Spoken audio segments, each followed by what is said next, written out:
In the best of the rest of the news, with just months to go before it hosts the 2016 Summer Olympics, Brazil is all of a sudden in the midst of a very serious political crisis. Last week, the country's democratically elected left-wing president, Dilma Rousseff, was suspended from office following a vote in the Brazilian Senate to initiate impeachment proceedings against her. She's accused of corruption and misuse of campaign funds. Right-wing Vice President Michael Temer, who is also under investigation for corruption, will take Rousseff's place as head of state for the time being. All of this, of course, raises some interesting questions. I mean, why was a right-winger serving as the vice president for a left-wing president in the first place? And why, if he's under investigation for corruption charges, is that vice president even qualified to serve as president? Joining me now to help explain what's going on in Brazil and generally in South America is Mark Weisbrot, co-director, co-founder, and co-director of the Center for Economic and Policy Research, CEPR, president of Just Foreign Policy, and author of several books, including his most recent, Failed, What the Experts Got Wrong About the Global Economy. Mark, it's great to have you back with us. Great to be here, Tom. It's always fascinating talking with you. So what's going on in Brazil? How did it begin? What led to this moment in Brazilian history?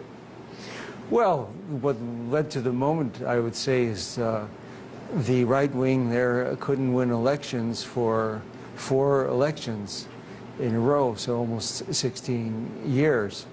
And, well, actually, it's not through the 4th term yet. So the Workers' Party has won 4 presidential elections. And so they took advantage of this recession. They being? A coalition of the right, basically, and center-right forces took advantage of this recession that the economy's in to go after and get rid of her through an impeachment proceeding, even though there's no impeachable offense. They're not, you know, and they also took advantage of the media. You know, the media is a huge force there. It's kind of like if you had Fox News here with 70% of the media. And so they just, you know, there was a corruption scandal and all the parties were involved, including the Workers' Party, although not as much as the other ones. And so they created an impression, and probably a lot of your viewers think that she's impeached for something to have to do with corruption, but in fact, she's being impeached for basically an accounting manipulation of sorts that all the other presidents did.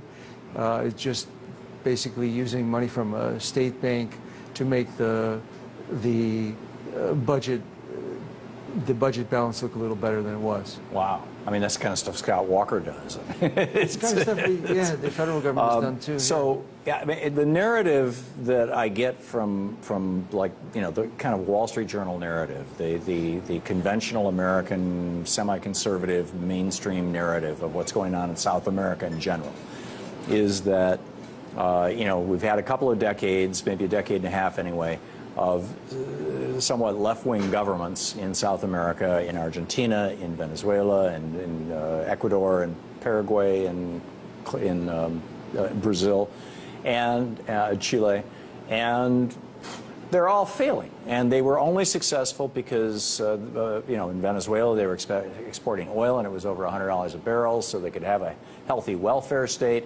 And now that the price of commodities has come down, or at least the price of oil has come down, these governments that were always just based on this fiction that you can take, you know, the money and make the people happy are disintegrating.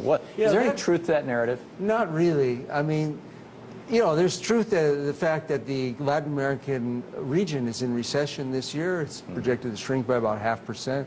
Didn't grow last year. So yeah, it's been affected by the world economy. That narrative that you hear in Washington is grossly exaggerated. First of all, it leaves out why did all these left governments get elected? You went from 0 left governments in the region to governing the majority of the region since 1998.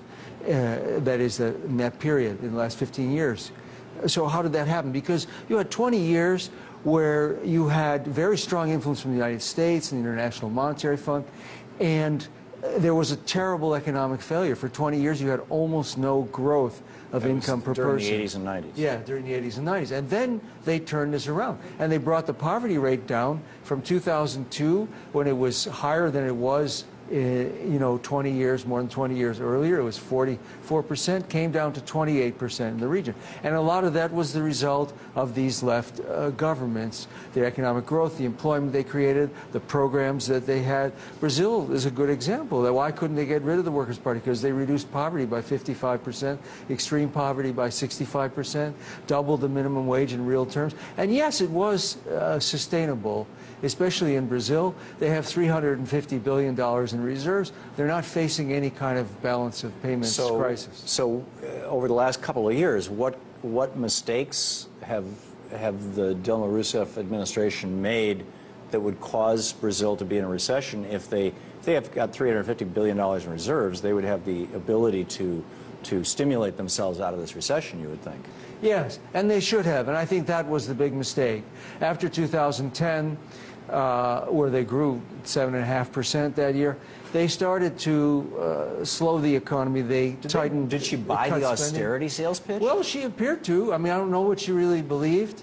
There's a lot of pressure from the banks. Banks are very powerful there. They're like Wall Street here, only even more powerful relative to the political system, if you can imagine that. Wow. And so they put a lot of pressure on her. And she did, the government did cut public investment very sharply, cut spending, raised interest rates at the wrong time, and did help push the economy in recession. I think then that's an important lesson. They wouldn't be in this kind of trouble today if it wasn't for that. How did she end up with a conservative vice president?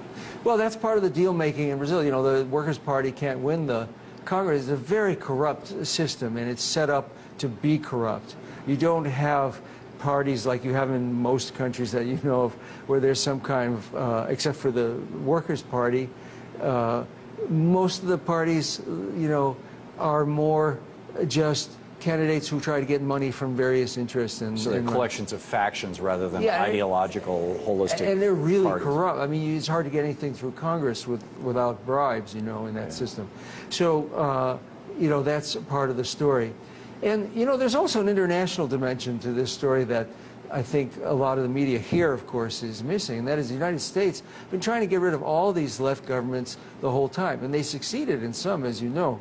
You know, there was a military coup in Honduras, which in 2009. In 2009, which, you know, Hillary Clinton wrote in her memoirs that she, in her book, that she helped, worked, and successfully to prevent the democratically elected president from going back. And she supported the coup. She supported the consolidation of the coup, for sure, and helped it succeed. Why would a progressive administration, the Obama administration, be supporting right-wing movements in South and Central America, illegally overthrowing a democratically elected left-wing government? Well, they're still doing it. I mean, you know, President Obama went, his last trip, he went to Cuba, but he also went to Argentina to support and praise the new right-wing president there. And then his administration unblocked the loans that they were blocking from multilateral lending agencies to Argentina, again, to show support for the right-wing government. They had blocked these loans under the prior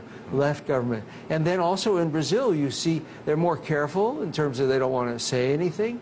But right during the impeachment of Dilma, the leader of the impeachment in the Senate, Aloysio Nunes, came to the United States and met with Tom Shannon, number 3 person in the State Department, the guy who's really in charge of Latin America policy.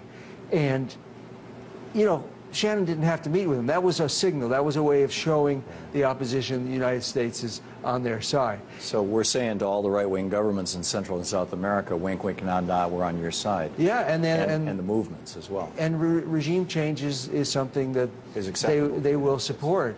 That's bizarre.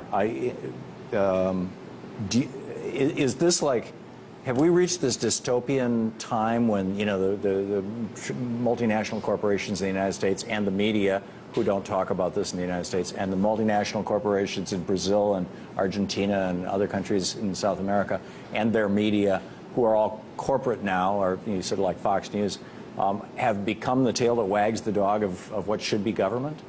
Well, it's a very, very powerful influence, and it always has been. I mean, that's what really changed in the 21st century, and the U.S. is trying to roll it back. What changed is the country's gotten much more independent. You know, when Lula ran for president in 2002, he sat down with his opponents and the International Monetary Fund, and the fund told them what the economic policy was going to be for the first couple of years, no matter who won the election. That's how it used to be. And they got rid of the IMF, and they did much better. They changed a lot of economic policy, and the U.S. is trying to roll it back, not so much as they care about the economic policy of these countries, and it's not even so much corporate driven. It's really a very simple thing. It's about power. They want all of these countries to line up with their foreign policy. And usually, you know, in recent decades, they can only get the right-wing ones. And then, you know, a few years ago, they couldn't even get Colombia because the left governments had changed the norms in the region so much that even right-wing governments wouldn't support U.S. Foreign policy there.